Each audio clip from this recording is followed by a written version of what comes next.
you're watching or listening to Mental Shift, Reach Your Full Potential.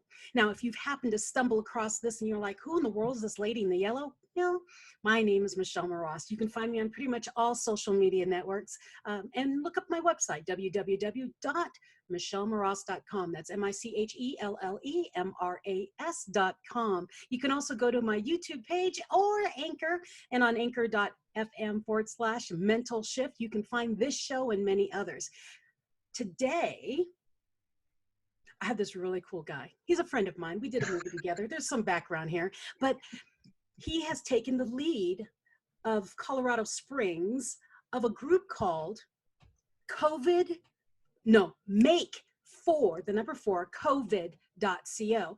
And I'm going to hand this mic over to my friend Jon Cotton because it's very timely, it's very needed, and we're looking for more people just like him and the rest of his team and the rest of all of these COVID people who are out there doing things. Jon, please tell us, what is Make for COVID and why did you all come together?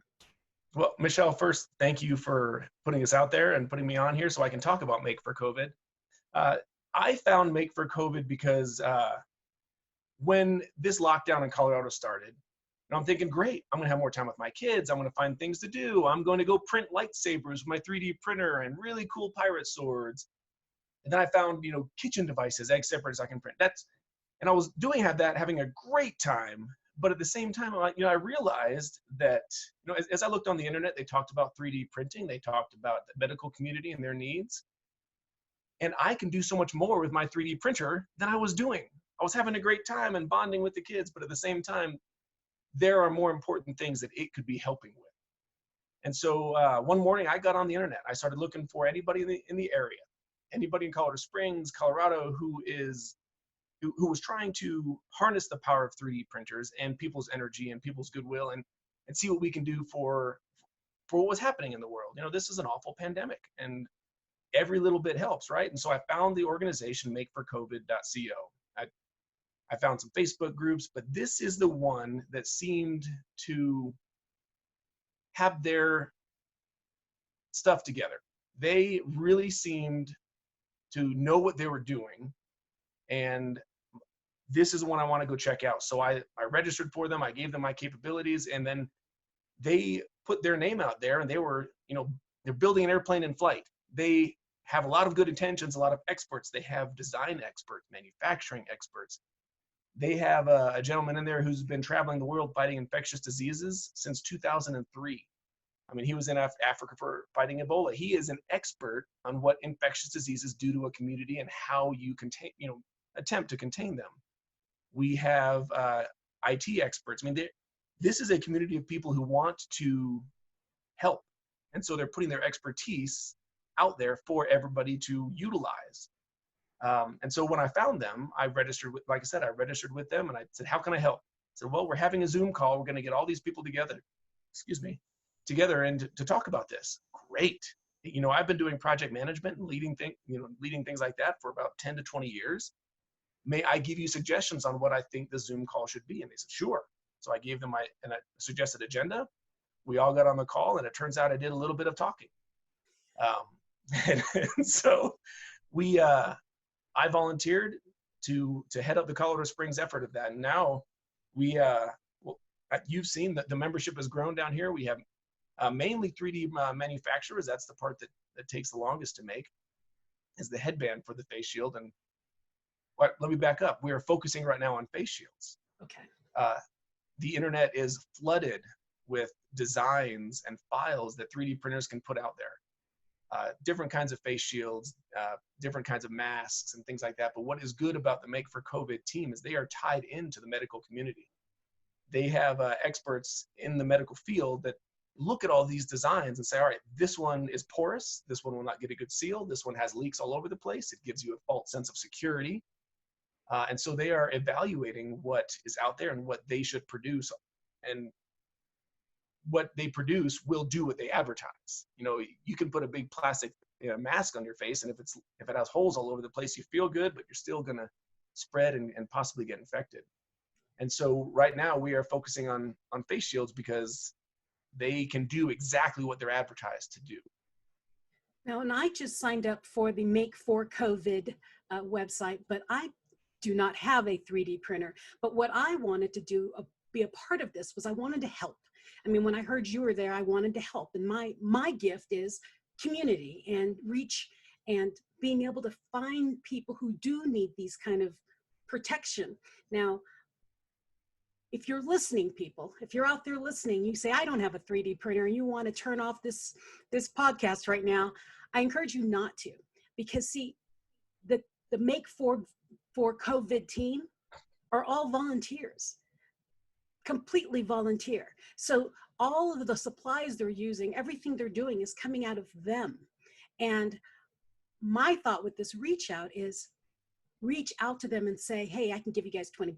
Hey, I can help, connect you to another group that might, hey, I'm working at a hospital and we know we're out of masks and, we're not one of the big hospitals, or I'm part of a, whatever it is. And if you know a need or you have a way to supply something, reach out to them. Is that true? That's absolutely perfect, because on the makeforcovid.co website, there are 3 buttons really on there right now, and they are developing the infrastructure, like I said, there to make it more user friendly. But they have 3 buttons. They have a donate button, they have a join button, and then they have a I need supplies button. And so you can donate resources, you can donate time, then you can join, and then you can be part of the conversation. And then once you join the conversation, there are different teams and topics and focus groups inside of that network, like design, manufacturing, distribution. They are pulling together seamstresses. They're pulling together people who have elastic and supplies and raw materials. And so for what we're doing right now, printing the face shields, there is a clear shield, and then there's a headband portion, hard plastic, and then there's an elastic band that goes around the back. And so there are 3 simple pieces to this device that need to be manufactured separately. And I don't have the skills to sew. I cannot make an elastic band. I don't have a laser cutter or a CNC machine to cut clear plastic, but I can make the headband, hard plastic that holds it to your head. And so what is really neat about what Make for COVID is doing is they are finding those skill sets and then bringing them together. They are centrally organizing, but regionally executing. Now, is Make for COVID only in Colorado, or are they all over the United States? Make for COVID is a Colorado team that was started up in Denver, and their goal is to focus on Colorado. But if we have excess capacity, they will ship. Awesome. We have some people on the team that are in Ohio and California. They couldn't find a local organization to help. They found Make for COVID and say, hey, I'm in Ohio and I'm printing these things, or I'm in California and I have the ability to cut 5,000-10,000 face shields. How can I get them to you? Because you guys are organized, and I can't find anything here that looks like they can use my skills. Exactly. And that's why I wanted to mention that, because this listening audience is far beyond Colorado. And I wanted to make sure you all knew, yes, Make for COVID is in Colorado, but there are other organizations. So look for them. And if you can't find them, then reach out to Make for COVID and connect some other way, because I know when there's a passion in your heart to help, you want to help. You want to be part of it and be part of it. Now is the time to step up. Well, and a lot of people at home right now have energy. They have the capability. And like I said, the internet is flooded with ideas of how to help. Mm-hmm. So people are buying supplies, they're making things, but they don't have the connectivity to get them to the right places. And so what I felt Make for COVID did was bridge the gap between the needs and the people with the energy and resources to give.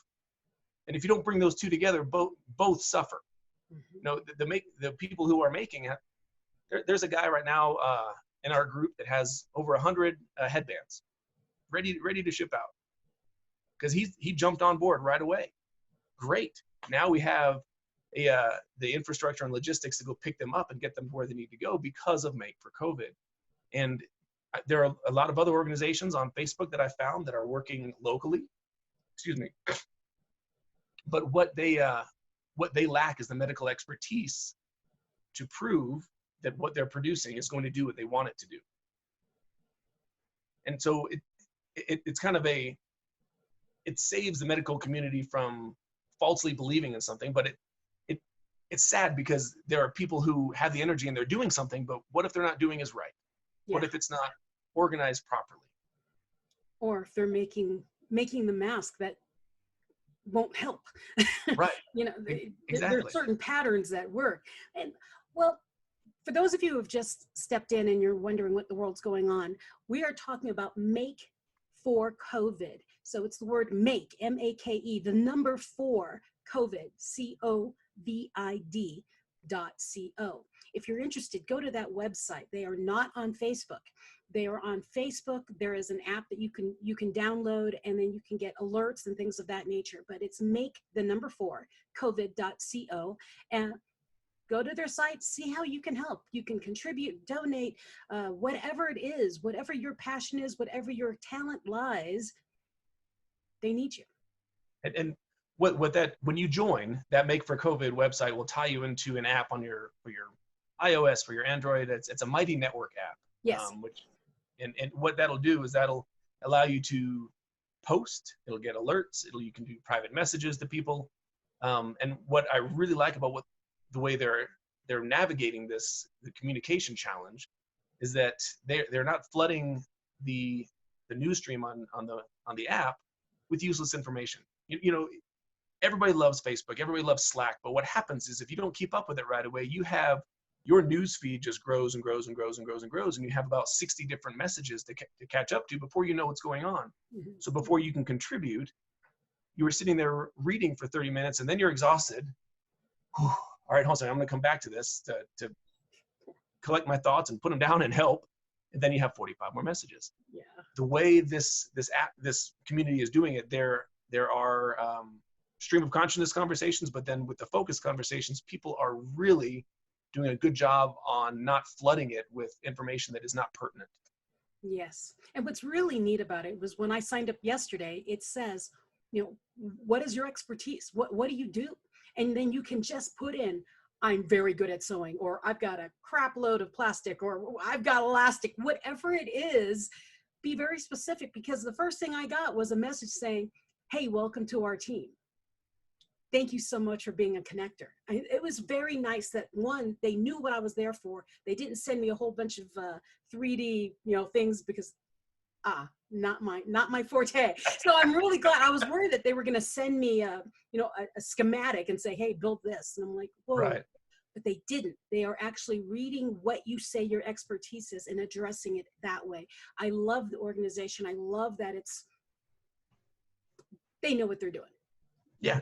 And like I said, they've brought together the proper experts. The IT folks just started running with the dashboard before the project managers could tell them, all right, great.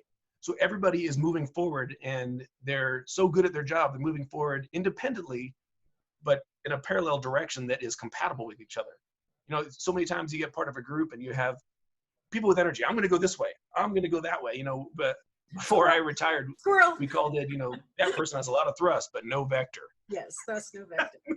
Well, and that's what's so neat about this is you've got a lot of people with thrust and vector, and they're coming together. And what I saw with all of this coming, with actually a lot of things I saw coming around together, people working as teams, is so many of us have lost our jobs. But we all have an expertise. We all have a quality, a gift, something that we can contribute. And watching communities come together is just a beautiful thing. And when Jon wrote me and said, hey, look this up, I'm like, what is he up to now? And so what was so exciting was I saw this and I went, yes, this is something that I could get behind and I can draw other people into, because I know many people, much like Jon, who are just driven and see outside of a box and can see. I mean, you've got a vision and you've got a heart and you want to help, and then you're locked in your house. And I love that you realize that, 3D printers are a lot of fun. And you have a lot of time with your kids. Thing is your kids will have fun and be part of a community because they're still there. They're still helping, and they're watching their dad help with a community service, a project that's bigger than any community project you could probably ever get involved with a full-time job. And the other cool thing about linking yourself to this group is that we are on lockdown. So how do we get supplies? Amazon is advertising very behind on some of these 3D printing supplies. Yeah. And once you're in here, they've already made connections. We have 400 kilograms of a 3D printing filament coming in, and they're going to disseminate that amongst their team. So if you're at lockdown, you can stay here and still be productive. They will bring supplies to you, and then they'll pick up product. And so you are not spending necessarily your own money. Once the logistics gets put in place, those supplies will be here in the next couple of days. We can get them out to people. And so you're volunteering time and electricity. I mean, but electricity is pennies on the hour for these machines. And then one of the other professional things I liked about this group is that we have standard operating procedures. For if you are going to manufacture something, here is the way we'd like you to do it so that you minimize the risk of contamination. You know, part of it, you will wash your hands. You will wear gloves. You will wear a mask. Your machine, your work environment should only be you instead of other people coming in so that there's fewer contaminations. And then I believe it's Rescue 4x4, which is a Colorado organization. They have volunteered to do the logistics driving and pickup and delivery. And they have medical background just because, you know, somebody in a 4x4 gets stuck in the mountains. Yeah, great. I'm going to go up there with a big truck. We're going to go get them. But at the same time, what if they're hurt? What if they need other medical care? These people have training. They have standard operating procedures for how they're going to pick it up. So in the transfer from the manufacturer to the delivery, the transportation person to the final destination, they have procedures to minimize contamination that way too. This is a quickly put together but very professional organization, and I was extremely impressed with their intentions and how they're doing it. It's awesome. Now, my brain works a little weird because while you were talking about all that, I started singing that Sesame Street song. Do you know the Sesame Street song that would have popped in my head? Who are the people in your neighborhood? In your neighborhood? Because everyone's got a little piece. Everyone can contribute in some way, shape, or form. And that is phenomenal. It is phenomenal. Now, I completely blanked on what I wanted to ask you next. COVID, all sorts of people coming together. Well, and here, while you're thinking about it, I'll jump in there and say, you know, please. One of the things that you do, Michelle, is you build networks, right? You teach people how to communicate. You teach people how to network. You teach people how to see a goal and get to it. And that is what this group is doing. This is creating a virtual network in real physical space, but without contact, because we can't do that. They're using, gosh, I love people use the internet to bring people together in real life and have an impact. So this organization started about 7 days ago. And so it hasn't been around very long. They've already made some deliveries up in Denver. And so they're not waiting. They're not, this is a challenge for us. We're going to build our infrastructure. When we're ready, we'll let you know. Once we build our business plan and get our vision and mission, no, this is a need. We must do it. Do it. We'll build the bridge as we're running across it. It's basically what's happening. But that's exactly what it needs. It's what we need. And what I've been thinking about with the Make for COVID group was there are so many smaller groups that aren't saying anything, that aren't asking for help, that I keep plugging in names on the website of places you might want to call these people, because I know old folks' homes, retirement homes, just things like that. A lot of the shelters in town, there are things that have not closed, or any of the drivers or all the people who are serving food still, they need those face shields. I mean, they need them because they're still allowed to make food that people are purchasing. If anyone's got to get the really good mask, it's the people in the hospitals and the people who are still touching food. So I went through the grocery store and I'm looking around doing, everyone in this building should have one of your masks. I mean, they really should, because if we're shutting down to keep it from spreading, the people who are still out there touching everything need to be very shielded, right? So yes, Agreed. if They you leave need, it up to me, I'll have you guys working, you ladies and gentlemen working on all sorts of things. well, and talking about the website and how you can, the three buttons I talked about earlier: donate, join, and request. I looked at the spreadsheet that they're creating from those inputs. There is a lady who said that my daughter works in a pharmacy, and she has nothing. So she's down in Colorado Springs, which is why the spreadsheet lady contacted me, Monica, and said, "Can you help these people?" Yes, we can. But it's not just hospitals. It's not just first responders.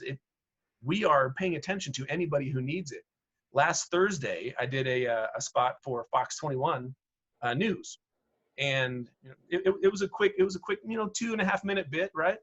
But this morning, right before I got on the call with you, I got a call from one of the morning anchors from Fox 21. Said, "Hey, I have friends and I have contacts that need supplies. Can I give them your information? Can I give you their information?" Yes, please.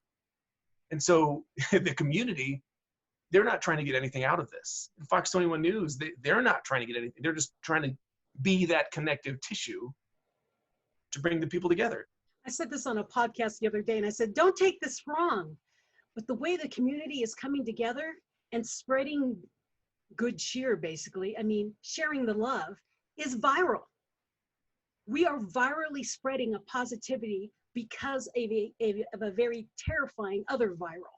And I see that as it will counteract each other. It's like that positive negative will hit, and things will be much better because we're working in cooperation, in tandem, together. And together we can get through anything. Well, and it's yesterday morning, I spent about 30 minutes just on YouTube looking up virtual choirs and virtual orchestras. I know you say it is bringing people together in a brand new way. Mm-hmm. Granted, it's virtually and it's not in person, but people are finding each other, and they're still finding a way to be connected, and they're still finding a way to contribute. And my goodness, those virtual choirs and orchestras, and they're fantastic. I don't know how they get the timing and put it all together, and I'm sure it's all individual recordings. I know I've enlisted you in the online karaoke thing, but I've got my family interested in doing online karaoke. My parents and my sisters that are in Pennsylvania, and I think we're spending more time talking about that than we would otherwise. No, this is bringing people together, and what I see for the end of all this is, when we're lifted from this veil of captivity, I think the captivity is good for all of us. But at the end of this, let's say make for COVID. The virus is gone, or relatively gone for a bit. My thing is there is so much talent come together. What's next? I mean, really, we will probably get through this faster than other countries. That's just a guess. But there'll be other countries that will come through. And I can see a lot of the American companies have come together for this to help us start making and still sending out. And I see, like, UPS and Amazon and things like that getting and just sending everything out. Right. Because we need to help the entire planet, because if we don't, it'll come back. It's just going to come back. This is this is cyclical. Yes, right? It'll come back. So it's like, it's not really it'll end for us. The severity, the need will end. It'll diminish, but then we'll have to get it out further because we don't want it to come back. I mean, that's what diseases do. They do this. Okay, we're gone, and someone's going to bring it back in because someone's sick, and it comes right back again. So we've got to stop that, that cycle of disease or that cycle of fear. So I'm excited for the organization of Make for COVID, because you all ain't seen nothing yet. It's going to keep going, and I'm excited for all of you because you're all over the place. We are, and the Make for COVID machine is just ramping up.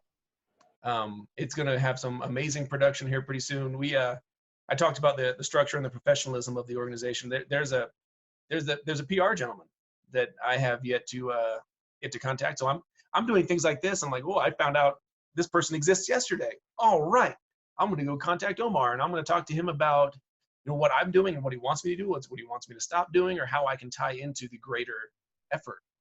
Oh, I And should probably talk to him too. Give him my name. but it's not stopping the production. It's not stopping the help. No. So like you said, we're building a bridge as we're running across it. We're building an airplane in flight. We are moving forward in a professional way that will help. And then when the infrastructure and everything gets in place, that will just speed up. It's an awesome deal. So, John, we have about 6 minutes left. And is there something you want to share? Do you want to call out for action, or I'm going to go into something completely obscure about why I know you? Oh, well, no, the only thing I'd like to plug, again, we've said Make for COVID a lot today on purpose, because that's really what I wanted to get out there. What the organization needs is exposure, right? People need to know that they exist, that they're a professional organization run by experts, and we're moving fast, and all because the need is there right now. And in Colorado, we're not New York yet, but we are quickly growing our coronavirus problem. And so if we can get ahead of it now, then we can stem the flow, and then we can we can, share our goods and our services with other places that do need it. Well, and that's what I'm thinking. Make for COVID is so, you guys are organized, you're coming together really quick, you've got this plan. There will be other organizations who don't have that. And instead of them attempting to build it and reinvent a wheel that you've already created, you take your template and say, here, this is who we have, this is what we've got, this is how much we can produce, and that way they can duplicate what you already have and save all that back work that you've already been doing with Make for COVID. And that way their processes go faster. And the products are validated by the medical community already. Yeah, it's pretty, that's where my brain is. It's like, you invent the wheel, okay? Give the stamp and start sending it out, because people need to make more wheels. And then that way it's spread faster and people can use it better, and they don't have all the, what came to mind was, it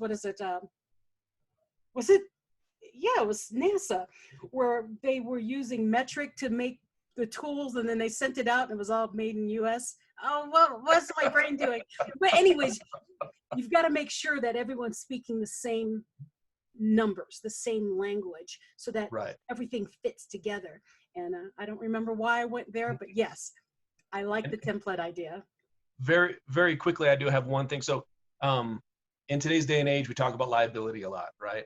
Mm-hmm. And so that is one of the good things about Make for COVID, is that, these individuals who provide things, the Good Samaritan law will hopefully protect them. But if you get involved in Make for COVID, they also have lawyers on their team, so that you as the individual cannot be held liable. It is an organization, and they can show the vetting of what we're doing, and so that individuals are protected as well. Because I would hate at the end of this for people to have provided things on their own without coordination, give it to hospitals. The hospitals think, well, this is going to work, or maybe nursing homes or things like that, and maybe a family has an elderly member die because this mask or this product did not work right, and then who provided you that product saying it was going to work?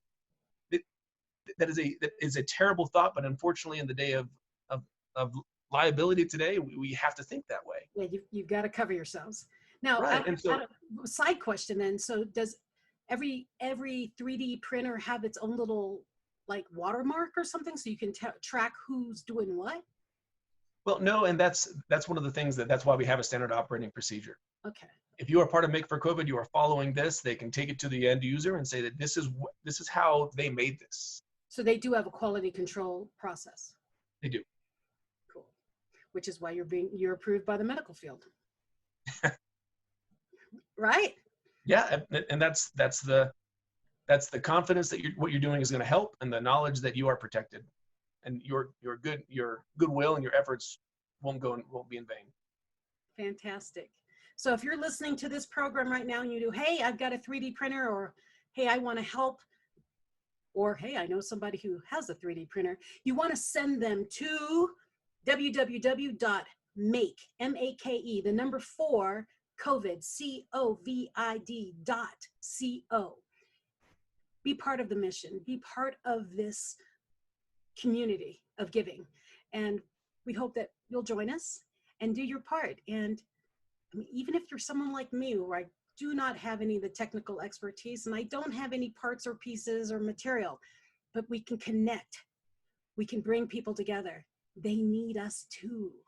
So have a fabulous day. Jon, thank you so much for taking your time out from your schedule and all of your games behind you to talk to me and to We're share set for the apocalypse here. Look at that. and sharing with the community what Make for COVID is doing, because it's important and it's nice to see more hope in the world, and we all need you. Well, thank you, Michelle. It was a pleasure being here this morning, and I really hope that anybody with energy or needs reaches out to the makeforcovid.co website and offers their support, or tell us what you need, and we will try and get it to you. Yes. Thank you.